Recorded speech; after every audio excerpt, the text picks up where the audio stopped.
여러분 반갑습니다. 이번 영상은 능력남 중에 국제 결혼하는 사람 있나요? 제 영상에 달렸던 댓글인데 제가 조금 확대를 해서 보여드릴게요. 그때 이분이 이랬어요.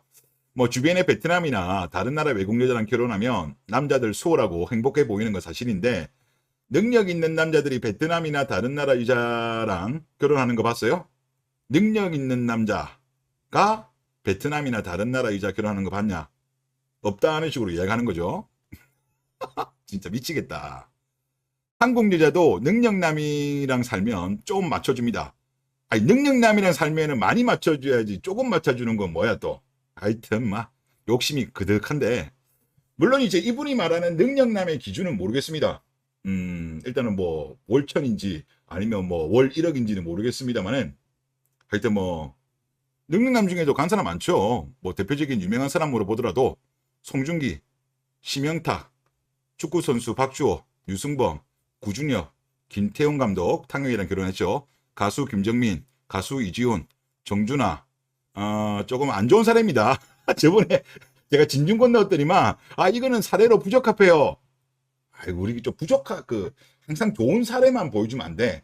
좀 이런 안 좋은 사례도 한두 개씩 보여줘야 돼요. 진중권, 일본 여성이랑 결혼했는데, 퐁퐁이 사례죠.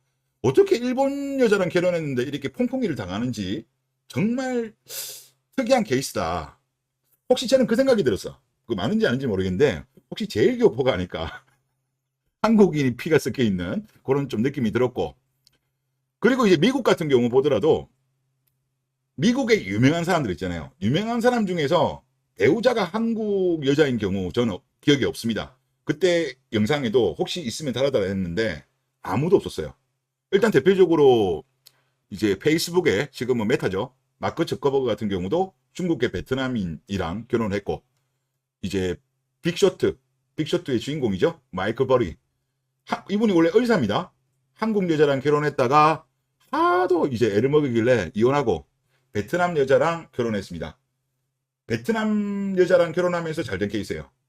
한국 여자랑 결혼할 때는 좀 많이 힘들었대요. 경제적으로도 성공 안 했을 때고, 본인은 이제 의사인데 이제 투자 업계로 뛰어들고 싶은데 반대했답니다. 아마 그런 등등등 이유로 해서 이혼을 했고, 뭐 캐서방 니콜라스 케이지 한국 여자랑 결혼했었잖아요.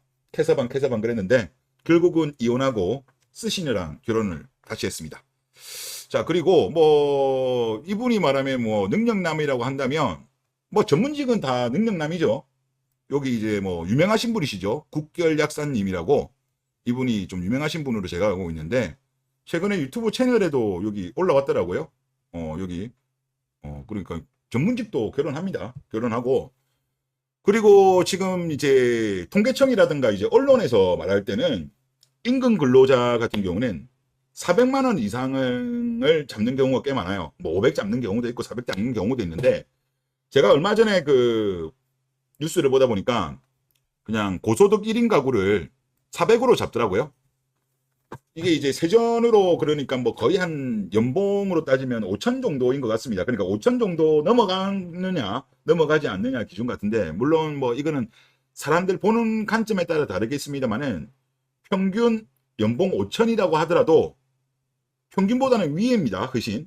자, 그 자료를 제가 보여드려야 될 것 같은데, 지금 우리나라 2021년도 기준으로 했을 때 임금 근로자의 평균 소득은 333만 원이에요. 세전입니다. 그리고 중위소득은 얼마냐? 평균소득은 이게 높게 나올 수밖에 없는 게, 여기 보면 그룹 회장님 같은 분들 있잖아요. 뭐 몇십억, 몇백억 받는 분도 포함이 됐기 때문에 평균소득은 높아요. 하지만 중위소득이라는 거는 1등부터 만약에 100등까지 있으면 그 딱 중간에 있는 사람의 소득이 얼마냐는 거예요. 얼마냐? 2021년도에 250만 원입니다. 세전으로 월 소득이. 이게 평균이에요. 이건 남녀 물론 포함이죠. 이런 상황입니다. 그래서 뭐 400 정도면 이런 걸 봤을 때 400이다. 어차피 중위소득으로 보는 게 맞는 거죠. 제가 볼 때 평균소득은 그런 고소득자 때문에 왜곡이 됩니다. 이재용 회장 같은 SK 재테크원 회장도 들어가 있는데, 중위소득으로 봤을 때 250이면 만약에 세전에 400이면 그래도 근로소득자 중에서는 돈을 잘 버는 거라고 보는 게 맞습니다. 예. 우리나라 여성들은 뭐 500 이상은 벌어야 되지 이런 분위기긴 하지만 그거는 이상이고 현실은 안 그래요. 자, 지금 이거 자료는 뭐냐면 이거는 이제 통계청 자료입니다.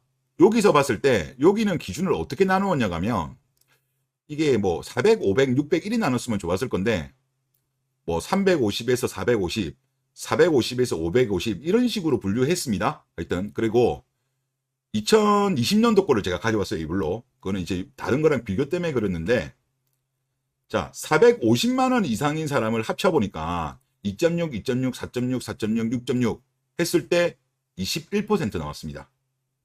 그리고 만약에 350에서 450으로 하면 뭐 요거보단 조금 더 높게는 나올 것 같긴 해요. 한 25, 26 이 정도 나오지 않을까 싶긴 한데 지금 아까 그 댓글 쓰신 분 말씀으로는 이제 국제 결혼하는 사람들이 돈을 많이 못 버는 사람들이 대다수다는 그런 뉘앙스잖아요.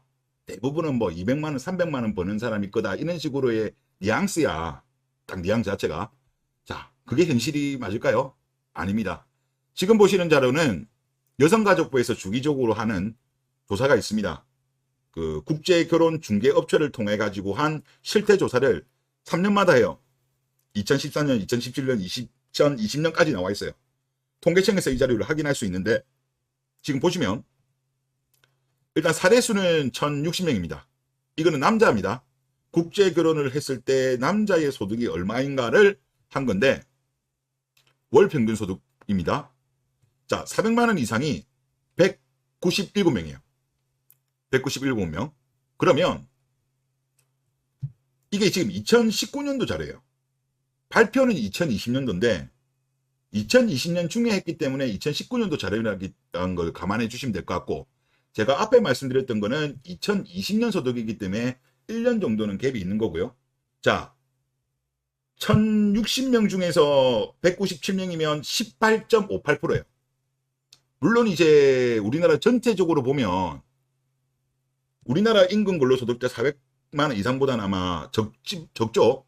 적지만 이 케이스는 조금 제가 봤을 때는 올해 만약에 이걸 다시 조사한다면 꽤 많이 따라잡았을 겁니다. 지금 아시겠지만은 최근에 작년 11월 달부터 베트남론이 터진 이후로 국제결혼에 대해서 관심 가지는 사람이 늘었고 소득이 높은 사람들도 지금 많이 등장하고 있기 때문에 이거는 빠른 속도로 따라잡힐 거예요. 그러니까 국제결혼 바람이 불기 전에도 보면 큰 차이가 안 난다는 거예요. 그리고 여기 있는 자료는 그런 겁니다. 중개업체를 통한 자료만 있는 거예요. 그러니까 중개업체를 통하지 않은 사람까지 포함하게 되면 저는 조금 더 높지 않을까. 물론 이제 근거는 없습니다만 그냥 감으로 봤을 때 연애 결혼한 사람들 소득이 조금 더 높지 않을까라는 생각이 저는 좀 듭니다. 그래서 사실상 아까 그분이 주장했던 거 물론 이분이 말하는 능력 있는 남자의 기준이 난 도대체 뭔지는 모르겠지만 일단 우리 일반적인 근로소득자 중에서 400만 원 이상이면 분명히 잘 버는 거예요. 중위소득이 고작 250만 원밖에 안 돼요. 아무리 뭐 인터넷 보면 죄다 보면 다 고소득자야. 근데 통계 자료 보면 고소득자 별로 없어요. 인터넷에는 몰라 사람들 뻥도 좀 많이 있을 거고 또 이제 잘 버는 사람들이 아무래도 좀 관심 받고 싶어서 그 사람들이 더 글을 많이 써서 그런 것도 저는 없잖아 있을 거라고 보는데 현실은 아니라는 거예요. 현실은 그래도 월 400 정도면 잘 버는 겁니다. 우리나라에서. 그리고 자, 그 다음에 뭐 내용은 이렇다고 말씀을 드리겠고 댓글 보도록 하겠습니다. 저는 직업이 건축사이고 베트남 출신 아내는 건축학과 서성한 중에 한 곳을 다니고 있습니다. 생활하는 것 외에 아내와 같이 건축 공부를 하고 건축물에 대해서도 이야기를 많이 합니다. 아내와 삶에 대한 가치관도 비슷하고 같은 직업을 가지면서 같은 생각과 방향을 바라보며 살 수 있다는 것이 행복합니다. 한국이 앞으로 건설 경기가 좋아지지 않으면 안 좋아질 거는 거의 확실하지 않나요? 아내와 같이 베트남에 가서 일할 계획입니다. 베트남에서 일해도 베트남은 경제 성장률이 7에서 8%가 되기 때문에 아내 덕분에 좋은 기회가 될 것 같습니다. 라고 하셨습니다. 지금 여러분도 아시겠지만 지금 우리나라 기업들이 베트남에 엄청나게 많이 진출하고 있어요. 지금 중국은 계속적으로 탈출하고 지금 베트남을 우리나라가 제일 많이 가고 있는데요. 요 기사를 제가 하나 가져왔습니다. 2022년도 12월 달 기사이고요. 제목 한국어 하면 월급이 3배 한국 기업 3,234개가 진출해 있다. 베트남에는 영어를 하면 월급이 2배 한국어를 하면 월급이 3배라는 말이 있답니다. 베트남 정부는 2021년 한국어를 제1 외국어로 지정했고 베트남 하노이 인문사회과학대 한국학과는 입학 커트라인이 2년 연속 만점을 기록했다. 그러면 뭐 거의 우리나라로 따지면 의대급이에요. 서울대 의대. 제가 잘은 모르겠습니다. 하노이 대학교가 우리나라로 뭐 서울대급 아니에요? 좀 그런 느낌이 많이 드는데 하여튼 좀 아시면 좀 댓글 달아주시면 좋겠고, 야, 그래도 커트라인이 만점이에요? 대단하다. 그래서 저도 좀 한국어과가 공부 잘하는 애들이 많이 간다는 이야기는 듣기는 들었습니다. 그리고 또 그 말 하더라. 뭐라더라, 저 베트남 여성들 만나려고 할 때 그 각 대학교에 이제 한국어과 있는 대학 주변에서 어슬렁어슬렁 거리거나 아니면 뭐 미프 같은 어플 같은 거 켜면 엄청나게 말을 많이 건다고 합니다. 뭐 요것도 좀 참조하시면 좋을 것 같고, 그리고 지금 2022년 기준으로 했을 때 6월 기준 삼성전자의 누적 투자액은 179억 달러 추가로 또 하기로 했습니다. 그리고 LG전자는 71억 달러, 효성은 23억 달러, 롯데는 21억 달러. 다 조단이네요. 179억 달러면 23조, LG전자가 71억 달러면 지금 한 1300원 정도 잡으면 8조 이상 했네요. 효성도 한 3조 투자했고, 롯데도 한 2조 5천억 이상 그렇게 투자를 했고, 그리고 거기 말고도 보니까 포스코도 21억 달러 투자했고요. 현대차그룹도 17억 달러, 대우도 14억 7천 달러, GS 5억 5천, 두산 3억 5천. 그러니까 우리나라의 대표적인 기업들이 지금 이게 2022년도 6월 기준으로 했을 때 이렇게 투자를 지금 많이 하고 있고 계속적으로 투자를 많이 검토하고 있는 것으로 알고 있습니다. 그리고 지금 우리나라가 지금 베트남하고 교역량도 지금 빠른 속도로 늘어나고 있어요. 늘어나고 있습니다. 그리고 아마 지금 탈중국화, 미중 갈등 때문에 아마 지금 우리나라의 많은 기업들이 만약에 해외 생산 기지를 찾는다고 했을 때 베트남 선택할 가능성이 높습니다. 제가 봐도 뭐 인도를 선택할 수도 있고 그렇긴 한데 하여튼 베트남 쪽이 우리나라가 뭐 지리적인 부분도 있고 그래서 아마 베트남을 좀 많이 선호하는 것 같아요. 가깝기도 하고. 그리고 이게 참 메리트가 뭐냐고 하면 만약에 한백 커플이 자녀를 가졌을 때 취업하기가 엄청나게 좋을 것 같아요. 일단은 한국 국적을 만약에 취득을 한다고 하더라도 우리나라에 그래도 많은 기업들이 지금 베트남에 가 있잖아요. 그러면 이제 한국 국적을 가진 상태에서 주재원으로 가는 경우도 많잖아요. 그런데 베트남어를 만약에 원어민처럼 구사를 한다? 그런 인재다? 그러면 한국 국적 가진 자녀 같은 경우는 취업하기가 엄청나게 유리하겠죠. 삼성전자 같은 데도 들어가기 당연히 좋지 않겠습니까?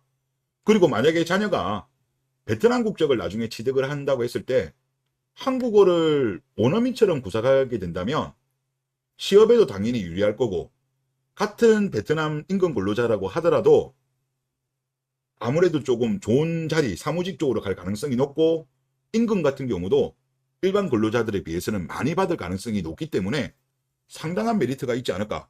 그리고 아까도 나왔을 때 보니까 뭐 제1 외국어가 한국어를 지정했다고 한다면 이거 그냥 먹고 들어가는 거 아니에요. 학창 시절에도 제1 외국어 하나는 거의 뭐 만점 받고 들어가는 거 아니겠습니까? 그러면 아무래도 학창 시절에도 공부할 게 줄어들겠죠. 줄어들고, 그리고 제가 알고 있기로는 지금 우리나라 수능 같은 경우도 그게 선택 과목인가 그런가 모르겠는데 베트남어도 들어가 있는 걸로 알거든요. 뭐 아랍어도 들어가 있고 베트남어, 일본어 중에 그 중에 하나 선택해가지고도 시험 치는 걸로 알고 있어요.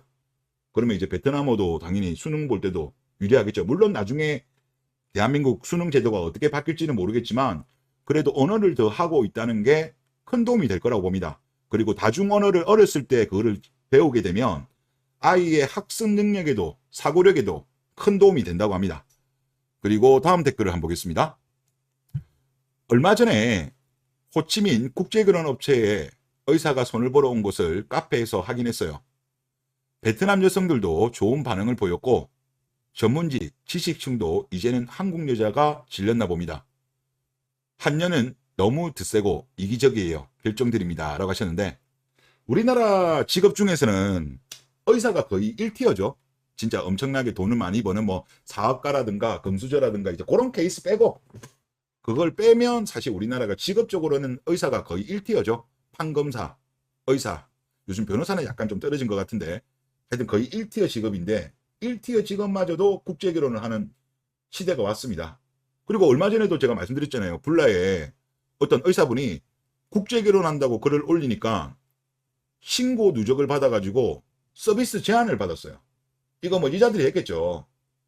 이런 상황이에요, 지금.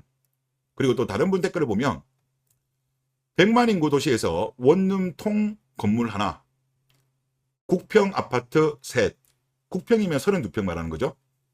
오피스텔 하나 보유하고 기업 임원하고 있습니다. 11살 어린 외국 아내와 딸 낳고 잘 살고 있습니다. 올해 중학교 3학년이라고 하네요. 검소한 아내 덕분입니다. 사치품 바라지 않고 생활력 강한 아내에 늘 감사하며 살고 있습니다. 만약에 검소한 아내를 만나지 않으셨으면 이렇게 재산을 못 모았을 가능성이 높다는 뉘앙스 같네요. 예, 당연히 검소한 아내 때문에 요게 재산을 갖추신 거죠. 한국 여성이랑 만났으면 제가 볼 때 요거 쉽지 않아요. 특히 잘못 만나면 그렇죠. 자, 사치품 바라지 않고 생활력 강한 아내에 늘 감사하며 살고 있습니다. 저는 한국어, 영어, 중국어까지 3개 국어하고 아내와 딸도 2, 3개국어 할 줄 압니다. 국제 결혼하니까 언어 능력도 덤으로 자연스럽게 습득하게 됩니다. 제가 능력이 부족해서 한국 여성 눈높이에 못 맞춰 국제 결혼을 했는데 다행입니다. 하셨어요. 네, 그리고 또 다른 분이 댓글 쓰셨는데 이분은 좀 유명하신 분이십니다. 아마 많은 분들이 아시는 분인데 이제 제 채널을 보세요. 연세대 경영학과 나오신 분이고 이분이 댓글을 달아주셨는데 요즘 의사도 국제 결혼하고 최근에 저한테 상담받은 분은 강남에 자가가 있고 자산도 많으면서 키도 180이 넘는 모델 출신 완전 알파남이시더라고요. 이제는 뭐 직업만 좋은 게 아니라 자산도 많고 모델 출신. 와, 그럼 알파남이잖아. 돈도 많고 강남에 자가 있고 키도 크고 모델 출신이면 인물도 좋을 거 아니야. 이런 알파남들도 이제 국제 결혼합니다. 이거 다 대한민국 여성들이 만든 거야. 이제 후회해도 늦었습니다. 이미 늦었기 때문에 마이너스 통장 빨리빨리 갚으시고 노후 준비하시길 촉구드리겠습니다. 네, 이번 영상 여기서 마치겠습니다.